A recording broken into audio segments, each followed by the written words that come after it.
Now let's get into you creating a content strategy and finding your niche. Before we even get into finding your niche, we're going to talk about your content strategy. The first thing you want to think about is, what is the purpose of this blog? Is it going to be a personal blog where you talk about something that you are passionate about? Maybe it's in finance, maybe it is in home decor, travel. I talk about theme parks, and we also have a tax blog. Or is it going to be a blog that drives traffic to your website to help you increase revenue for your business? So say you may have a hair product business, or you do pressure washing in your local area, or you are a real estate agent, even a pharmacist like I was. You can start a blog to generate traffic around the topics that you know a lot about because you actually have a business on it. And then you can use that traffic to convert them into leads and then ultimately into a sale, or someone who gets in your whole cycle of everything you're trying to do, whether it's through your newsletter, building out your YouTube channel that's going to go hand in hand with your website and your blog. There are so many things that you can do. First, you have to define what the purpose of your blog is. After that, you're going to want to set some clear goals. And these goals, they don't have to be so scary for you at first, but you're going to want to first decide, how many blog posts do you want to write per month? Do you even want to write them? If not, are you going to use a writer, someone on Fiverr, or are you going to use an AI tool like Bramework to kind of help you assist in that writing process, get that outline done, get that first draft done, and then you tweak it? But ultimately, you're going to be the one who is editing the AI content, the writer content, everything like that. You have to figure out in the beginning how you want your business to flow. Also, after that, you're going to want to decide, how many articles do you want to have done for the full year? That's one of the goals that are more realistic. And then after you decide how many articles you want to have at the end of the year, what are some metrics are you trying to hit? If you know that the first month you're going to have a certain amount of articles, then you know that your traffic will most likely start out between 0 visitors to about a couple of hundred for the first month. After you have that goal, then you're saying month 2 with the number of articles, based on my keyword research, I should expect this amount of visitors per month. So I can give you a realistic thing that I did. When I first started my Florida website, I just wanted to hit 100 sessions for that website. And then after month 2, I just wanted to double it. But when I got to my 6-month goal, I knew that I wanted my blog to hit at least 5,000 people coming to that website. Now, this is me being on the low end, because of course in 6 months I wanted way more, but I just wanted to set out a realistic goal at the beginning.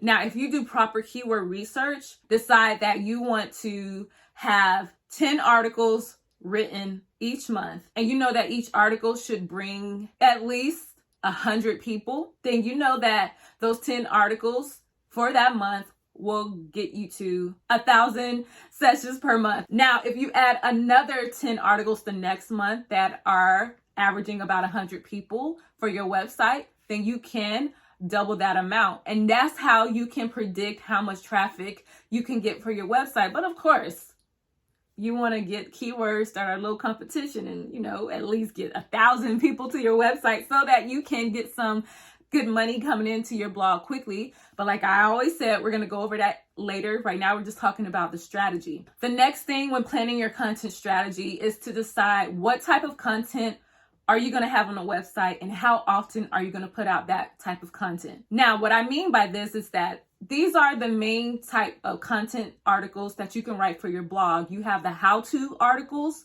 You have the step-by-step guides where you say, step 1, do this, step 2, do this. This is really good for a lot of people who need instructions and visual aids. So don't forget those photos in that article. Then you have listicles. After listicles, there are the buyer's guide where you're like, the best things to take to New York, or the best gifts for your daughter on Valentine's Day. Now, one of the other more popular guides for writing a blog post, they're called complete guides or the comprehensive guides.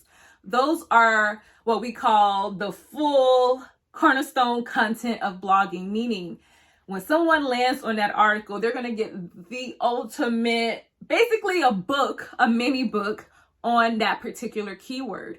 I can give you an example. So I am a theme park blogger. So if I am talking to someone about going to Walt Disney World, but I put a little niche on it, let's just get more granular. And I say, we're going to talk about Epcot for adults. In that whole guide, I'm not just going to talk about things that adults do at Epcot. I'm going to discuss ticketing, how to get tickets for Epcot, when to go to Epcot, what to wear to Epcot, tips for Epcot for adults, the best things for adults to do in Epcot, the best food and drinks to eat and enjoy at Epcot for adults. I'm going to talk about all of the rides that are the best for adults. Like, I'm going to go in, and then at the end of that guide, I'm going to have a section that I'm going to talk about some of the questions and answers that people ask on Google, and I'm going to end my article with that. And I'm going to finish it out. That is a complete guide. It's not a listicle. It has everything in it. It's everything. And that's where you will get your cornerstone content for your blog. And then you can link all the little bits and pieces of other articles. Say, for instance, in the future, I might write something about the Epcot Food and Wine Festival. I will link back to that article about Epcot for adults, just so that I can keep feeding those other articles right into that cornerstone article, which is the Epcot for Adults guide. That's what a complete comprehensive guide is. And I could give another example. On Bramework, we have a guide on how to do keyword research. And we go from top to bottom, talking about keyword research, everything you need to know. And it's not just how to do keyword research. No, this is what is keyword research? How does it affect you? Tips on it, A to Z. So that's what a guide is. So when you're talking about a different type of content that you want to write for your blog, then you want to decide how often do you want each piece of content to be written each month. So if you do a step-by-step guide, say you only want to do 1 or 2 of those articles per month, because they might be a little time consuming. Listicles are quicker, they're easier. The AI loves giving you listicles, and you can write those really quick. So that might be the majority of your articles, but those comprehensive guides, they take a lot of time. So you may only get to do maybe 1 to 2 of those per month. So that's something to think about. You will also have to decide, who do you want writing each type of article? Do you want yourself to be the one who does more of the comprehensive guides, and then you have other writers, or you have AI tools do the other type of articles?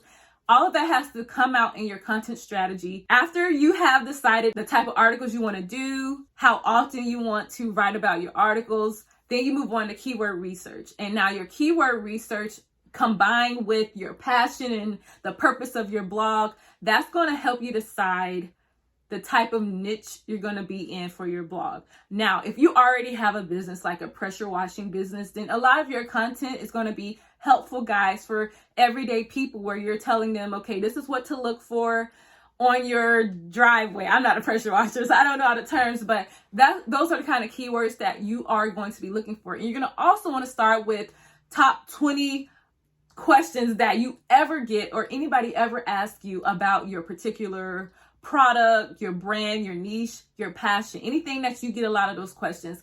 That starts to build out your keyword list. Now, don't worry, we're going to get to everything about keyword research later in this academy, but right now I'm just trying to give you just the big picture of how to start to structure your blog. But if you're coming here like, I don't even know what to write about, you have to just first decide, like I said, with your keyword research, you have to first decide, what niche are you passionate about? I can't help you with that. It has to be something that you know you can write about for a long time, because the blogs are not, like I said, blogging does not get you rich quickly. But once you hit that point, it makes you very happy. But you have to decide that. And then during your keyword research, you'll start to see a pattern of certain things over and over. So say you start really broad. You start very broad. You're like, best places to travel in the United States.